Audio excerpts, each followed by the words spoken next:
you grow up with a NES, PlayStation, Star Wars, cartoons, and 80s TV? Do you like to think who would win in a fight between Batman and the Master Chief?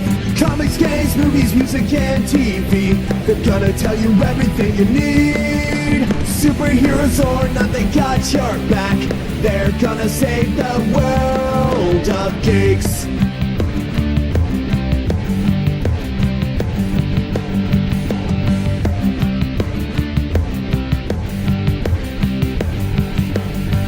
Comics, games, movies, music, and TV, they're gonna tell you everything you need. Superheroes or not, they got your back. They're gonna save the world of geeks. This Week in Geek. This Week in Geek. Hey guys, what's going on? You are listening to, well, the summer hiatus of ThisWeekInGeek.net. My name is Mike the Birdman, but I'm not alone as we prepare to apply the sunscreen, put on the sunglasses, and put the microphones preferably away, though in my case, not really. From the lovely city of Kitchener, Ontario, Canada, Alex the producer. So yes, guys, we are about to take our annual summer hiatus with usually a lot of pre-recorded programming. We may have recorded earlier in the year, in some cases a little bit beyond that because we are starting to plan ahead. So hopefully we don't reference too many world events in those, though I cannot promise that 100%. So yeah, I think I've been pretty good about it with our recordings, but like it's entirely possible because I'm not on every recording that if depending on what sequence you guys recorded things in, I'm hopefully putting them out in the order you intended. Yeah.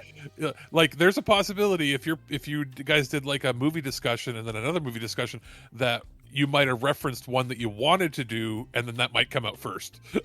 Yeah, it's so weird because like normally I work with Ken, Adam, and Dave, and it's just making sure all of our schedules line up. My schedule has changed dramatically since the last time we did a live recording.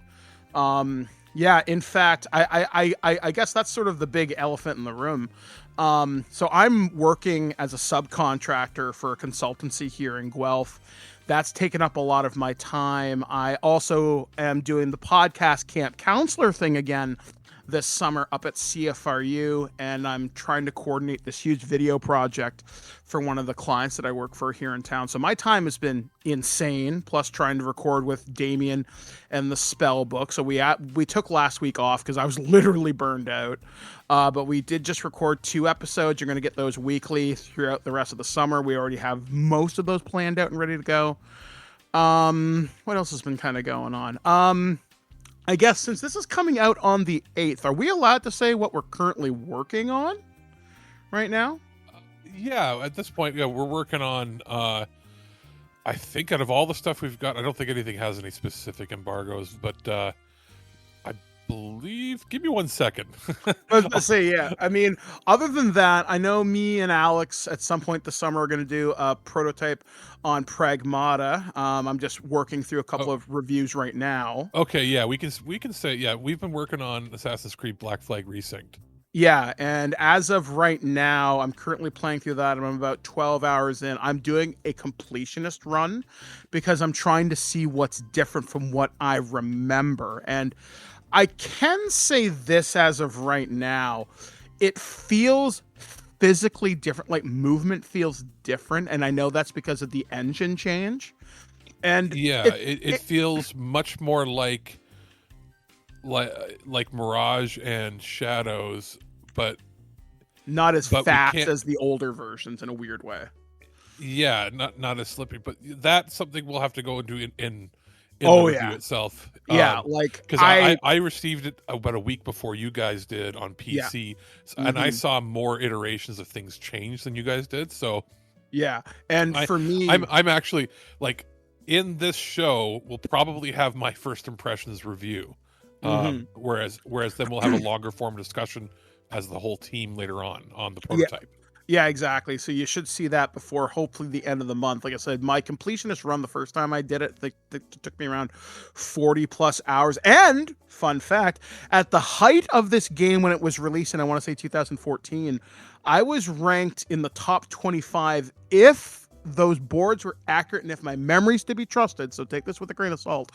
I was ranked number 14 in Canada for the naval combat at one point because I had a superior fleet. I was just kicking all sorts of ass, and it was a lot of fun. Multiplayer stuff.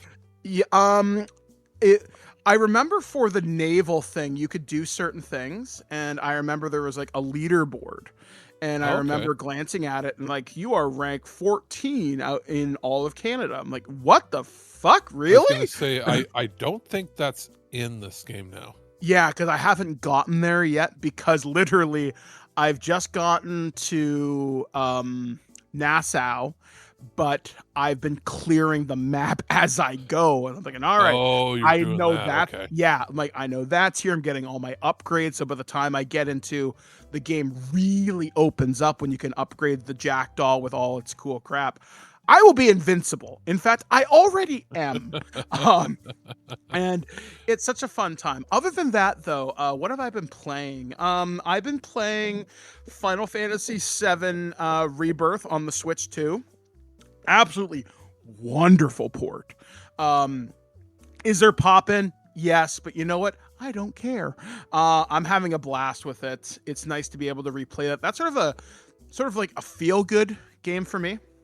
I'm also going back through some of my back catalog, and I'm clearing up Dragon Ball Z Kakarot. As I mentioned a while ago, I just finished Goku's Last Journey, the 23rd Tenkaichi Budokai, Bardock Alone Against Fate, and now I'm finally getting to the Dragon Ball Daima content, so I'm probably going to have to watch the show first, then play the game. And it's weird. Like, it's so funny just being able to go back in time and replay certain things. So it's like, it's been a really fun, that's a game that I platinumed a couple years ago, but the DLC has changed everything.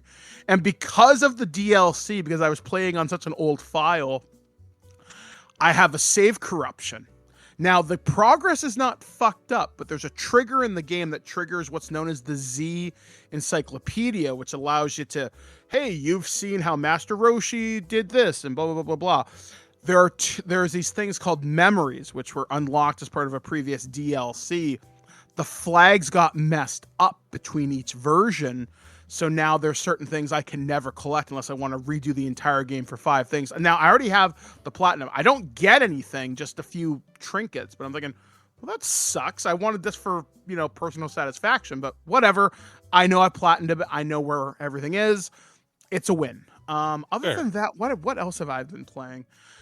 That's a really tough one. James Bond First Light. I got all of that. I've been watching for the Twitch drops and everything else, trying to get all the different costumes. Oh, and I've been playing a crap ton of Overwatch. I am a very competent Jetpack Cat player, Freya and Sombra, and Farah, of course. And guess what else have I been doing?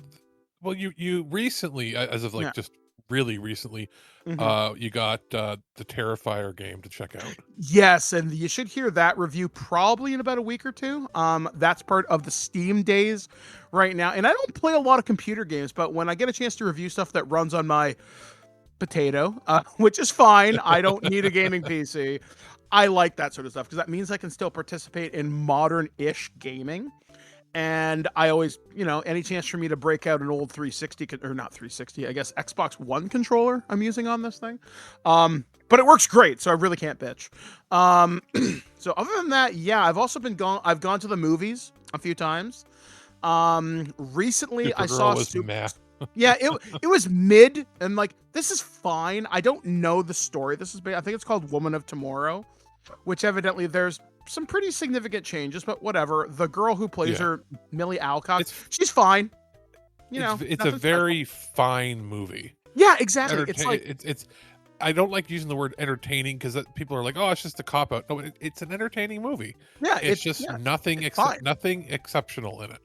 Yeah, it's like, this is a perfect thing if somebody brought you this on a date, you had a movie pass, or you just had nothing else to do that day. You're like, yeah, sure, I'll go check this out. You know what?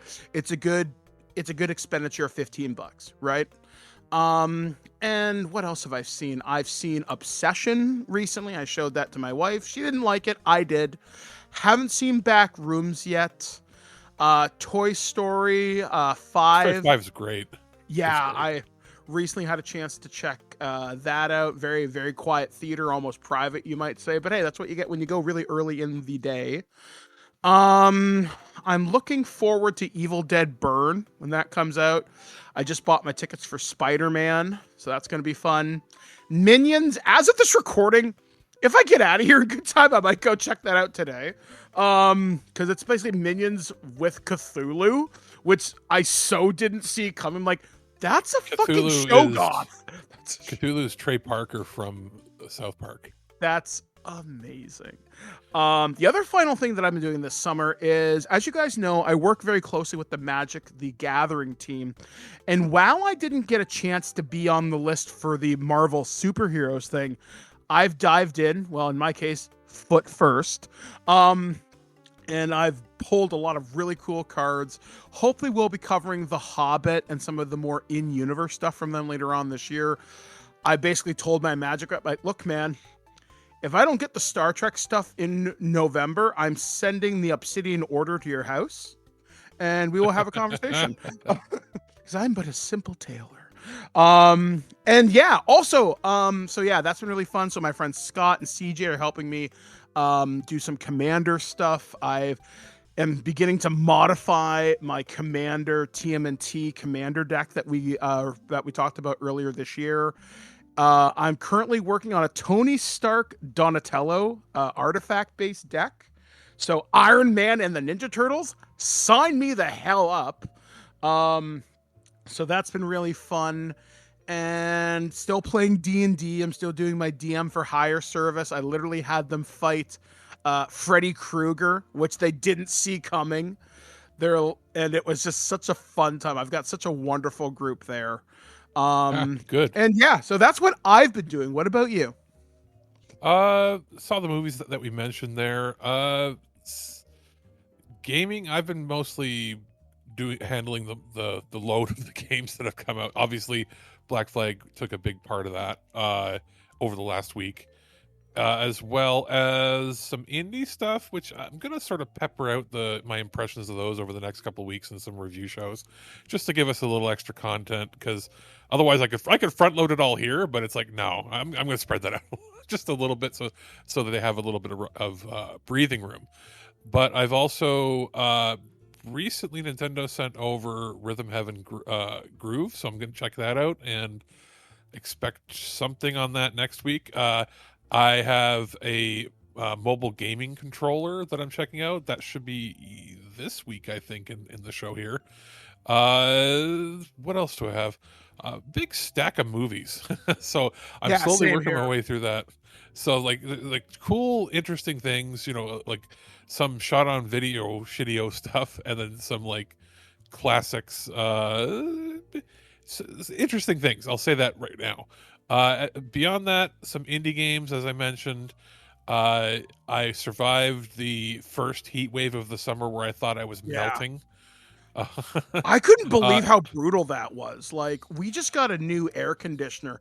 If it wasn't for that, I don't know if me and Blair would have survived, because I think at its height it was like 43 with the humidex. Yeah, for our like American friends, it's like somewhere near 100.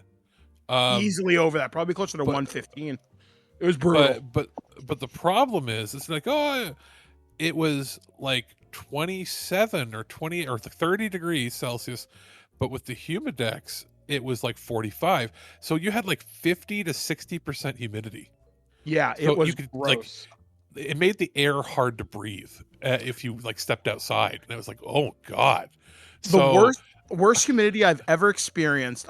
When I was filming Comic Book Men back in 2014, I was in New Jersey, and I was near Leonardo, I think it was, or no, Red Bank, and that is the most oppressive humidity. it was something like 80-90% with that type of humidity. The air was thick. It had literal texture to it. And this summer, if you got out in the morning before like 9, you were fine. Anytime between 10 and about 9 p.m., forget it. It was so gross. Two AC units, and they were struggling just to keep the temperature at like 27 in the apartment, which is a lot warmer than I like. Yeah. I like it. I like it like around 21, where Yeah. you know, or you can have it a little warmer if there's like no humidity at all. But Yeah. like I think more than that, it becomes not conducive to sleep. And I have some friends where 2 different friends said that they thought their AC died. It didn't die. It just couldn't Stop. survive the Yeah. like it had like it like was overworked and had to just stop. Yeah. And I had that happen here before last year, actually. We a couple of my friends, we were getting ready to play D&D one night, and literally we're getting ready to go, and they're like, hey, can you hold on a minute, I've got to go check something. I'm like, okay, fine.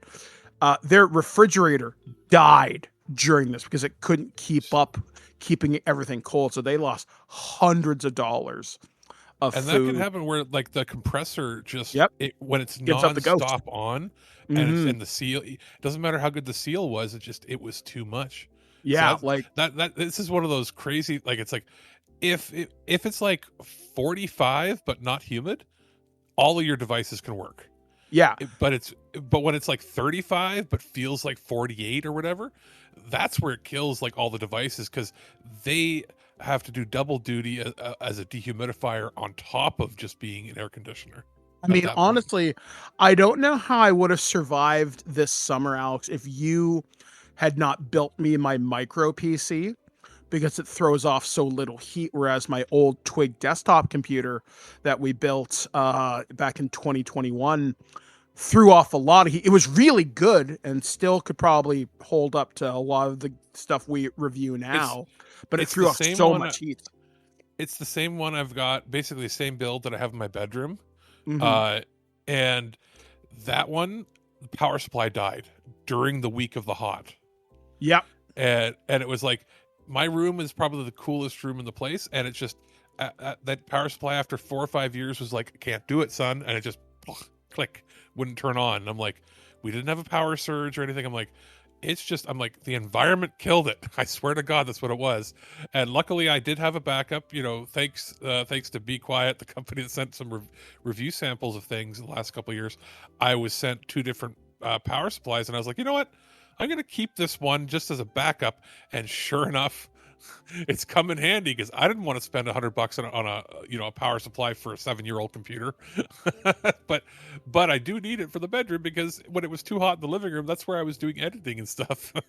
Yeah. So like it's been one of those kind of summers so far, and I've got to also I hadn't been sleeping well the last couple of weeks, and I couldn't figure out why it was. And it's like, maybe I was uncomfortable in the bed, and then I realized that like one of the support legs on the frame broke off, but I didn't know it was broken, because I have such a thick, like, my mattress is like 14 inches thick, and it's like super memory foam on this like really good frame, and there's like redundancy to all of the legs on it, but it's just because it broke in the one spot where I didn't realize it was not supporting as much as it should.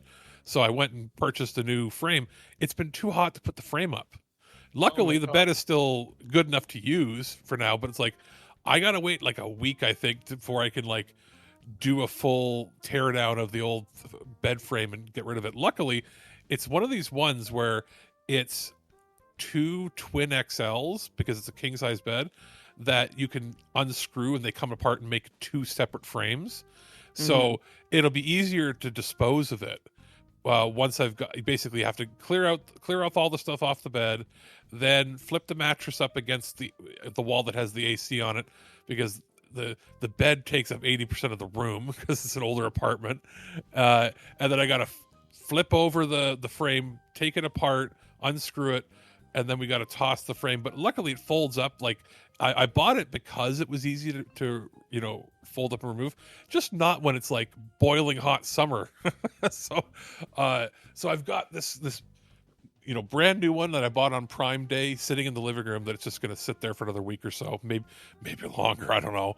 But yeah, that's kind of just been my week. I've been going back and forth. I was cat sitting for my mom when she went on some trips and just hung out there for a bit.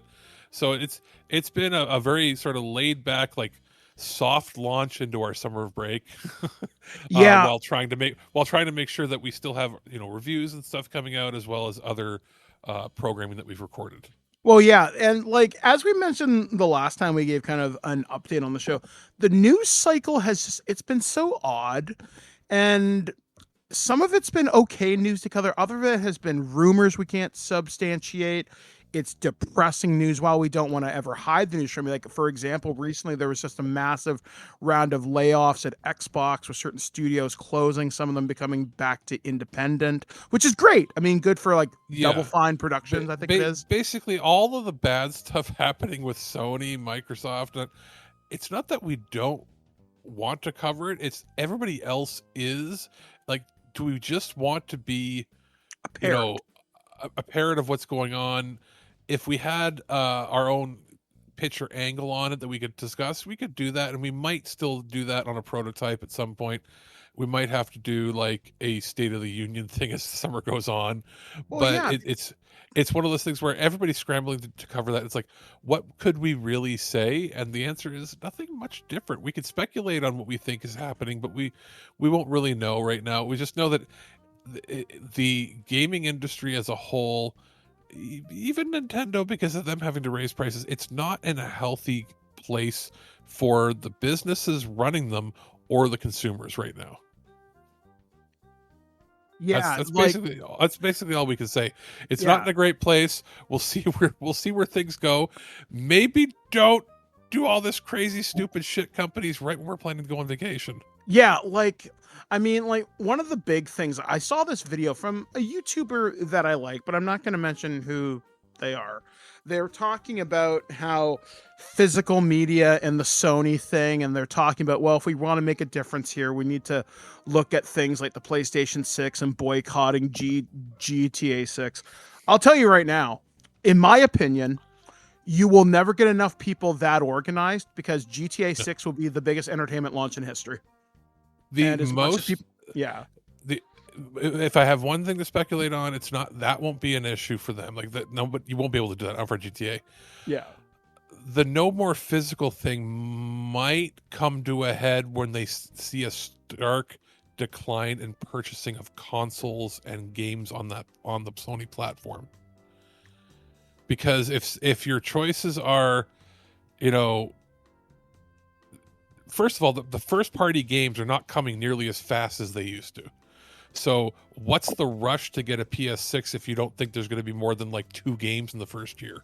Yeah, like, because very quickly, I mean, look at the Switch 2. Are there many Switch 2 exclusive games?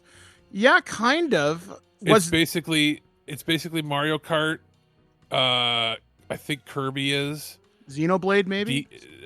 DK. Yep, DK Bonanza. Yep. Star Fox. Final Fantasy, that's report, but still. Nah, like first party stuff that you can only get on their platform. Yeah. Is basically, I want to say maybe 5 games. Yeah, so if you've been holding out, but you can do that. But what's crazy is, if you think about it, there were 2 on PS5 the first year. Yeah. And on Xbox there was what? None? Yeah. There were no exclusives. Halo Infinite, maybe? But that was on PC too. That came a year later. Yeah, remember it was delayed. I don't think they had any exclusives the first year. Yeah, so it's, So you know what I mean? Like you'll see adoption will be different. We'll see what happens. And again, we're sort of waiting to see the responses, because they have sort of shot themselves in the face. Yeah, because they didn't think it was going to be this big of a deal.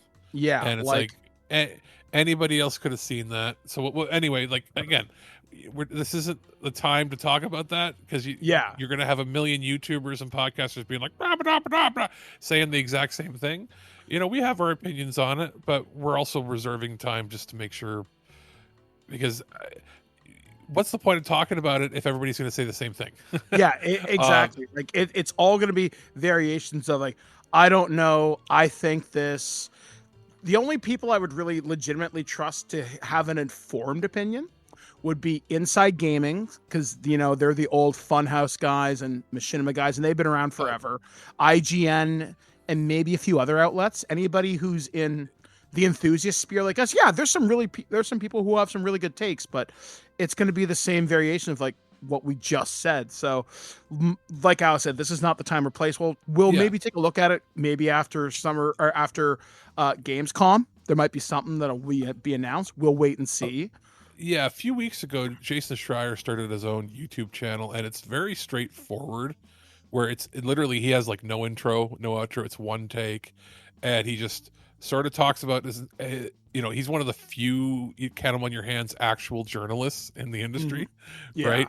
And I believe he just did a video on the Sony stuff and explaining it. He's done breakdowns on why a lot of this is happening, and it essentially comes down to the games are costing $500-600 million to make, and they're not you have to sell like 15 million copies to make the money back. Like, that's insane.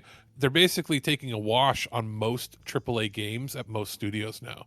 Yeah, and that's not including the component cost prices because of the AI bullshit. So you add all that stuff up, and it's like companies, they're desperate, and then what are they doing? They're probably turning to AI to try to find their efficiencies, and then they're like making the weird choices of what they're doing, of how they're laying people off, or how they're gonna get people. Like, you can only squeeze your consumer base so much for money before they go, nope, I'm done. Yeah, exactly. And I think what all these companies are doing right now is they're trying to find what is that spot where it's the very end of what they can charge. Yeah, exactly. So it's going to be one of those things. We'll come back at this later on this summer. Yeah. But as for today, this is going to be a review show. You will be getting these probably pretty steady during the summer. We still have lots of product. Hasbro just sent me a bunch of really cool stuff. I have the Studio 86 Matrix in hand. Not many people have that. I posted some pictures of Monstructor, which is one of the Age of the Primes selects thing, which is based upon the Dino King and Volcanicus molds. I have Predaking. I have Titan class Grimlock from Age of Extinction. I got a lot of really cool stuff, but that also means that's a lot of work. So we're going to be reviewing those. Expect some mini episodes. I'm going to try to keep them somewhere to like the 20-30 minute mark every week, every other week. And that way, we have stuff like if a movie or whatever has come in, we don't want to wait 2 or 3 weeks to get a movie review out, especially if the movie's coming out in a week, right? So yeah, we're going to have some mini-sodes. Yeah, I am planning on doing some stuff with JT. It's just more or less getting my schedule aligned, so I will own this. I do want to talk about X-Men 97 Season 2. Spider-Man Brand New Day comes out at the end of the month. I want to do something with the boys involving He-Man once that comes to streaming, which I suspect will probably be sooner rather than later. Which is fine. And yeah, we should have a fairly good summer. I might come back for an episode on San Diego Comic-Con, which is happening in about 2 weeks, I want to say. And is Fan Expo happening soon? That'll be at the end of August, going into September, if I'm not mistaken. Okay. I know some of the things that have been announced that I'm excited at Comic-Con. Rumor has it we may get a full Doomsday trailer exclusively on Disney Plus. I've heard after the Hall H presentation. Interesting. So not during the Spider-Man premiere. Yeah, at Hall, one of the other companies that I really want to get this toy. I don't think I'm going to be able to, but if somebody out there in Twigland wants to help a friend out, Mattel is releasing Jim Bro Skeletor from Masters of the Universe. I was hoping for Office Bro Skeletor. That's the one I really want because it's so stupid. I work out. I'm looking forward to that. Transformers. I was hoping that what they were going to have is if they're going to do a Jim one, they should have had like old Dolph.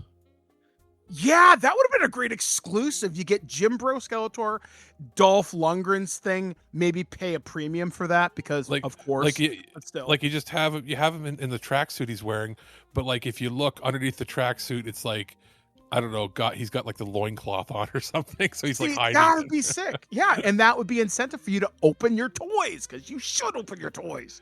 Hey, you took my spot. You're in my spot.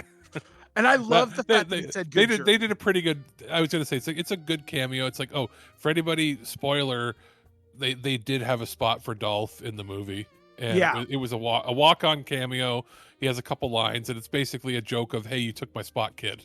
Yeah, and he even says good journey, which is their way of saying goodbye in that movie, which actually, fun fact, I've literally been saying good journey for probably about 10 years now, and it's because of a YouTube channel called Good Bad Flicks, done by a guy named Cecil. Wonderful individual. You should check out his channel. It's fantastic. Join his Patreon. Other than that, I guess before we go here, me and Damien, like I said, we've got a lot of really cool spell books planned out. We're trying to reach out to some pretty big dungeon tubers right now, so we're crossing our fingers with people who may have pointy hats, maybe dungeon duties. That's for D&D and not necessarily other types of dungeons. Yes, exactly. We are not going to the Bovine Sex Club. Dungeon tubing could be something very different depending on what you search on Google. This is true, but we do not kink shame here. So no, beyond we do not. that, but basically, the dungeon tubing you're talking about is family friendly. Yes, exactly. More or less. So yeah, like it's going to be a pretty good summer, busy for me. And we're looking forward to coming back in the fall with more consistent programming. Please let the news cycle be less doom scrolly, because I'd love to talk about fun things again. And yeah, so I guess without any further ado, you're going to hear some reviews from Alex. You might hear some games, some movies. You're going to hear some Transformers from me. And coming up in, like I said, pretty soon, you'll hear my impressions of the Magic the Gathering superhero set. I've got Speed Racer from Warner Bros. Home Entertainment coming up probably next week. Some more Transformers and just fun stuff that you should check out. So without any further ado, I'm going to throw things over to Alex, and we'll come back with a very brief extra, and we'll talk to you guys right after this. Is it dangerous? Edward. Privateering. Is it dangerous? Wouldn't pay so nice if it weren't. I thought I heard the old man say, leave her, Johnny, leave her. Gentlemen, we do not plunge headlong into folly on the orders of a single madman, but act according to our own collective madness. So I'll put it to the vote. All those in favor of storming this cove and taking this ship, stomp and shout aye!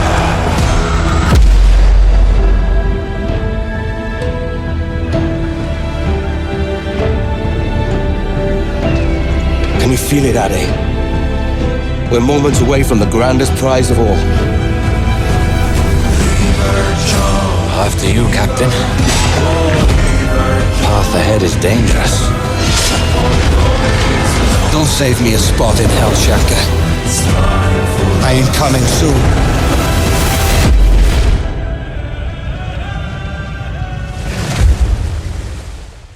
Hello, Alex, the producer here, with a new review from our friends over at Ubisoft. Ubisoft Canada sent review codes to our team for Assassin's Creed Black Flag Resync. And this is actually going to be a shorter, more of a first impressions, lighter review, because I received my review code earlier than the other guys in the team did, and I played it on PC. And I'm also completely new to this game. Well, not completely. I'll get into that in a little bit. But the other guys are playing it on the other platforms that are available, so we can actually compare and contrast. We'll be doing a special prototype extended review that has more of the spoilery type stuff in it at a later date. This way you can have a little bit of a sampling here of what at least my thoughts are, what I think of the game, and then we'll have our longer form discussion where you can really listen to it and dig into it at a later date over the next couple of weeks once the other guys are completely up to date. We can find a time to record during our summer break and hiatus. So, without further ado, we may as well just get into some very basics here. This is a ground-up remake of the classic 2013 game. I had only played maybe an hour or two into the original, not when it first came out, only a year or two ago. I thought, you know what, I'll go back. Everybody says this is so great. This is Birdman's favorite Assassin's Creed, as I've heard from many other friends as well, theirs. But I had just never played it, and I started playing it, and I was like, you know what? The movement feels a little loose for me. It was definitely of the era when I wasn't really into those kinds of games, and I'm like, you know what? I can see the brilliance there, but I don't know if it's for me.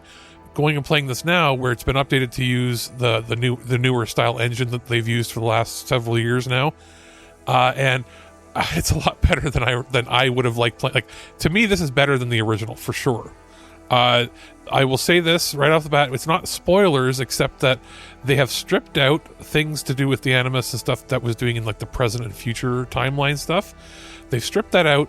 There's still some anomalous things within it, but like the main storyline stuff that we've jumped to, it has been stripped out, which can create a little bit of jarring jumps in timeliney things. Like when you finish a chapter or certain event, you know it would have jumped into that future mode to tell a bit of a different story and then jump you back in.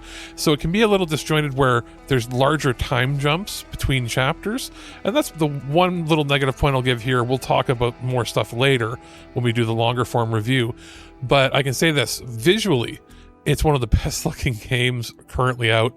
When I was playing it on PC, because I had an earlier review copy, I did encounter some performance issues, and they said, hey, wait, there's going to be a patch before the game comes out. And I thought, it better not be like on the last day, because I want to have my review ready. I want to be able to play the game beforehand. And luckily, there were two updates. One, there was a driver update for NVIDIA that actually was like a hot fix that on my PC, which I should mention is somewhere between their recommended and the high-end specs that they give. So I was not able to play the game at 4K 60 Ultra, all that fun stuff, because I don't have frame gen built in. I have a 3080 Ti, which is smack dab between what they have for the recommended and then for the high-end stuff, which is like a 40 or 50 series for obvious reasons. And then on my other PC that I have in the bedroom, I wouldn't have been able to really play it at all, except maybe at 720p absolute lowest settings with my Intel Arc A380, because this does use just shy of 6 gigabytes on the lowest settings possible with the highest amount of like dynamic resolution scaling. So you would probably not be able to do that unless you went to one step of the A380, like the A5, 580 or the B580. That stuff is perfectly fine. It's just entry level cards, no bueno. It was very, very taxing on my system before the driver update. When I got the driver update, I went from like 1080p medium settings, getting like 25 frames per second, to 1080p absolute max settings with some dynamic resolution scaling enabled just in case, and I was getting like 55 frames per second, pretty much average. And then there was the update about 4 or 5 days before the game came out, and that update on PC brought me to pretty much a lock 60 at that. So I'm like, ooh, I found the sweet spot. So where I ended up playing the game was 1080p with ray tracing and everything maxed out, and then just had dynamic resolution scaling just in case I had a hiccup or hitch. Or I could have turned ray tracing off and gone to 1440p max settings. I found it looked better at 1080p with ray tracing on. So perfectly happy with that. If you have a 40 series or a 50 series with, multi-frame gen and all that stuff, you can really crank it up and just really let it loose on it. It is a game that really benefits from having more VRAM and more CUDA cores and stuff to use for ray tracing, RT cores and that. Technical stuff aside, it looks great. It sounds great. The controls are much more attuned to the modern Assassin's Creed games. There is a good feeling of exploration. It's very much like you would have played in the original. I, not knowing what they necessarily changed, felt that they integrated all of the new stuff, because there are new missions, there's new officers to recruit to your ship that give you new seafaring battle abilities. We'll get into the discussions of some of that stuff in our longer form review discussion with the boys later on. But needless to say, it's pretty well integrated to the point where I wouldn't, as a new player, have noticed that anything felt different or felt tacked on. It's very well integrated. Voice acting is great. It's pretty much the classic game I think that you would have played and liked, but it's also going to be a very good way to jump in. You can jump into this without having played any other Assassin's Creed game, and this could be your entry point, and you probably would be totally satisfied. Now I got to go back and play some of the other ones. I got to go back and whatever I can see that if I still own them on PC, or if I had redeemed through different Humble Bundles and different things over the years, or my brother has on his Steam library that he can share with me in our family plan. There's a bunch of stuff we're going to have to check out, and I might even have to, dig up my PS4 and see what's on there, and maybe go play more so I can just sort of fill in the gaps around it, because this was a really good experience. I really enjoyed it. I think you will too. It's definitely worth checking out. But again, come back and listen when we do our longer form discussion, where we'll get into spoilers and we can talk with the boys who have played this game much more extensively over the years, knowing that it's one of Birdman's favorite games of all time. Don't miss that, but we'll catch again next time when we jump in and do a full, post-mortem discussion on the entire game. There will be more spoilers in there, but also more in-depth reviews and critiques of the game as it stands. So that's it. Thanks again to Ubisoft Canada for providing review codes. Hey guys, this is Mike the Birdman here, and once again, I'm here to talk to you about one of my favorite topics in the whole wide world. I'm talking about Transformers. Our good friends over at Hasbro have sent over another sample from the Studio Series, and I'm talking about Transformers Studio Series from Transformers 1 Airachnid. That is one of Sentinel Prime's enforcers to help trouble our future Autobots and Megatron as I try to retake Cybertron. So originally when this figure was kind of debuted, I was really worried. Looking at some of the third-party stuff, I'm like, how are you going to match that in a deluxe scale price point? But one of the things I've noticed with Hasbro and Takara, especially over the last probably line or two, definitely the last 3 years, the engineering on the deluxe classes is really good, especially when you look at the mini bots, stuff like Sea Spray, Brawn, Ratchet, Swerve, Wheelie even. So when I saw Airachnid's design with her weird spindly legs that kind of form part of the hover drone back of her body, I was like, fam, I don't know how this is going to work, but surprisingly, Hasbro Takara pulled it off, and Airachnid is a surprisingly solid addition to the deluxe scale figures from Transformers 1. We've gotten D16, which I think is probably the weakest. We got Elita 1, we got Bumblebee, aka Badassatron. We have two versions of Optimus Prime and Orion Pax. One even has his mining gear thing. I think he has his jetpack too as well. So with Airachnid, you're getting a fairly solid figure, and the fact that her legs are independently posable, if I recall correctly, is pretty cool. And it's a really decent scaling of the figure too. And again, with all the different points of articulation, you can really create kind of a dynamic thing. Now, what I'm probably going to do, if I can ever find these stupid things, is probably get some of the flight stands for this, put her in her alt mode, and there she goes. She can hang out with Sentinel Prime and menace my Autobots that way. Again, I don't think you're going to see figures like this too often where they take a really risky alt mode and kind of do it justice. Like I said, this was a very, very pleasant surprise for me just to see what they could accomplish. Again, at a deluxe scale price point, I think that's really something kind of impressive. And the more figures we can get out of Transformers 1, as of this recording, we just got announced our first look at Transformers 1 Thundercracker, and we just saw the Voyager class, I want to say Soundwave. I'm really excited for this. I'm really excited to see what else they're going to do. I know if you want to get some of the other figures, you can get the Blokies, and you can get Soundwave. You can get the cogless versions of characters like Shockwave and Ratchet and Jazz, I think I want to say, if I recall correctly. But no, seriously, I think this Transformers Studio Series Airachnid, is I think really worth kind of picking up, especially if you want to complete the cast from this movie. And hey, as of this recording, CinemaCon has announced there's going to be more Transformers movies coming. I swear to the Matrix, if you do not give me Transformers 1, 2, we've really got to work on a title there.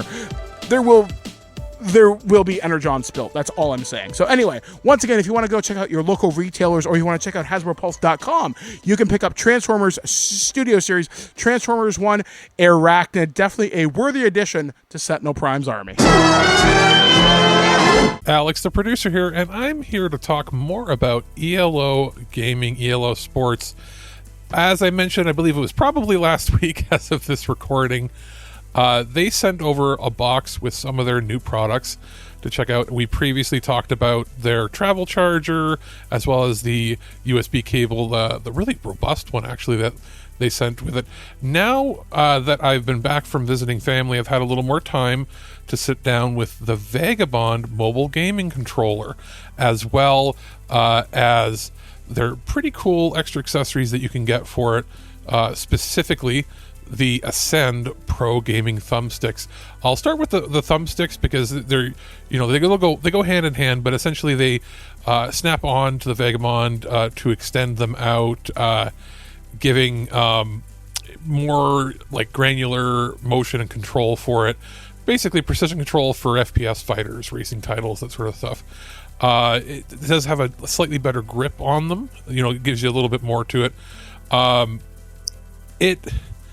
They generally just work well. Like if you've seen extra pro gamer thumbsticks, they're not revolutionary, to be honest, but they are a cool extra to get, especially since with the color scheme and feel and everything, it goes really well with the Vagabond. Obviously, that's the main thing I want to talk about is like the thumbsticks are really cool, and they'll cost you about $20. I've seen pro gamer thumbsticks cost way more than that, actually. So it's a pretty good value. But as far as it stands, it's not essential.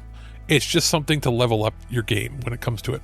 The Vagabond, though, I've tried a few of the mobile gaming controllers that have been out there from different companies. A couple of them for the show here, and then some that I've just tried on my own or my brother has, and we sort of just jumped around trying to figure out which ones were going to be best for us.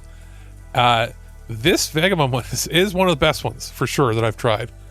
At about $100, that's sort of the MSRP on it. It's pretty good value. You get Hall effect joysticks, which is always nice to see because not every one of these controllers from different companies has that.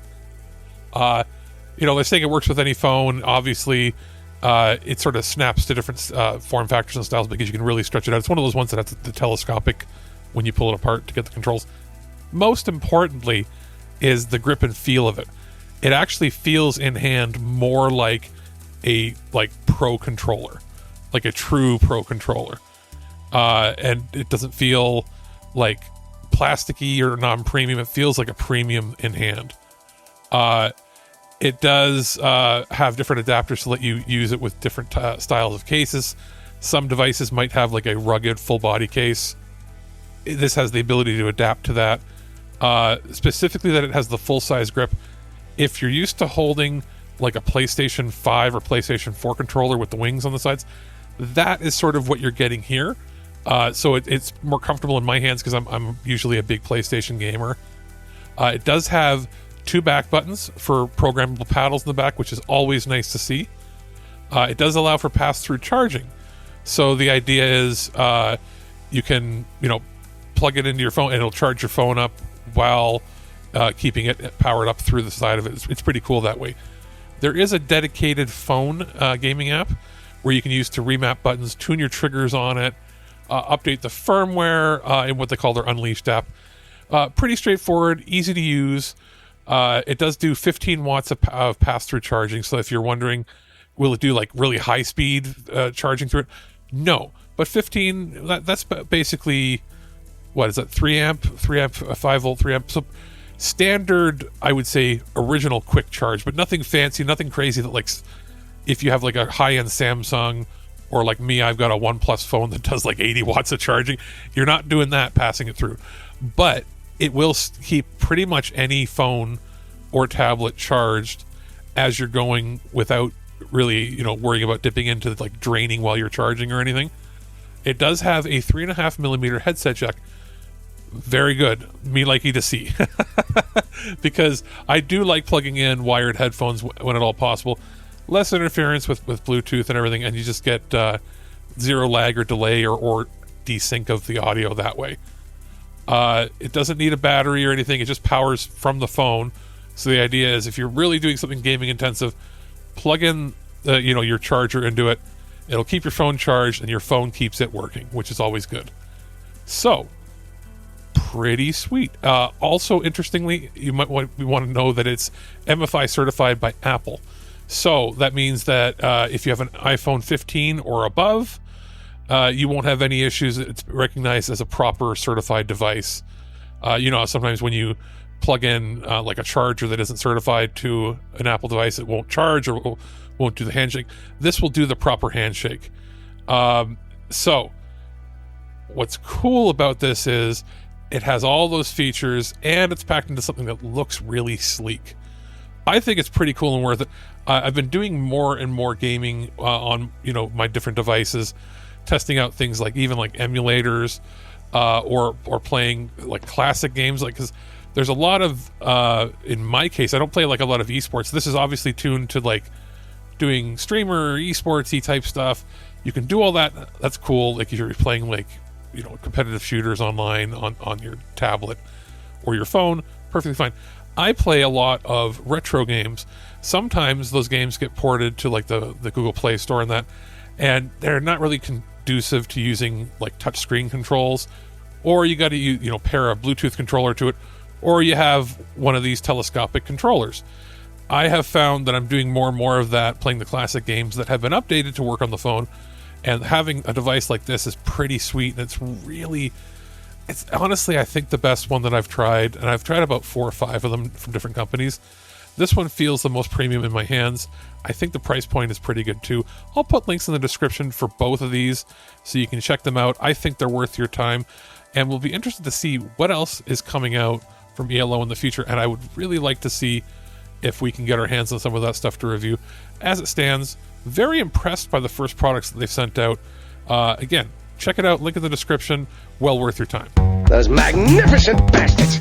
Color me kooky, but something very odd is going on around here. You're not allowed to talk anymore. And that's gonna do it for the show. Alex, the producer here, closing it out solo. Birdman had to go. As you've heard earlier, he's very busy. He had a bunch of appointments and stuff going on today. So that's the show. That's sort of what we're going to have programming wise for the next few weeks until September. You'll hear shows like this. This is still technically under the banner of the regular This Week in Geek, but it'll be TurdOrTreasure review shows, likely in the 20-30 minute range for the rest of the summer, off and on, maybe 1 week on, 1 week off, plus plenty of cool new stuff that we've got recorded for you. This week's Earth vs. Soup is Earth vs. Soup 315, Little Shop of Horrors from 1960, the classic. Then the following week is Earth vs. Soup 316, Sting of Death from 1966. We will have in August, we're going to be doing more of our Future Imperfects because we have our revisitations on, or revisiting Star Trek 3 and 4, Star Trek 5 and 6. So that way that rounds up the original cruise stuff for the most part. We're going to record more of those, probably to put out again when we're on a break. We have a Future Imperfect on Ad Astra. We have a Future Imperfect on Interstellar and James Cameron's Avatar franchise. Those are all pre-recorded, ready to go. So we're going to throw those out probably on the Mondays in the regular time slot that we usually have the show on. And then we have some Random Access Memories episodes ready to go on video games, on adult animation, movie mentors, and then of course we have the different spellbook episodes that Birdman is recording, and there's actually some there's a few other different shows in the works. We want to get some prototypes out over the course of the summer. We're going to be having one on Black Flag Resynced, the longer form discussion in the next week or two on that. We are also going to be having some loose cannons coming out. There's a bunch of cool stuff coming. So yeah, we're still going to have plenty of content over the summer. It's just not going to be regular news stuff. As Birdman mentioned earlier, it's going to be little mini review shows as well as some of the pre-recorded stuff. So that's going to do it. We're going on a break now. Very much needed. It's too hot. So that's it. We'll be back, I guess, technically for this show in September, right here on ThisWeekInGeek.net. At no point in your rambling, incoherent response were you even close to anything that could be considered a rational thought. Thanks for listening to this episode of This Week in Geek. Hungry for more? Check out our website at ThisWeekInGeek.net. You can subscribe to the podcast, browse our Twitter and Instagram, and leave your thoughts on today's topics. If you'd like to give us some feedback, send us an email at feedback@thisweekingeek.net. Tune in next time, and remember, lower your shields and surrender your listenership. We would be honored if you would join us. Thank you for your cooperation. Good night.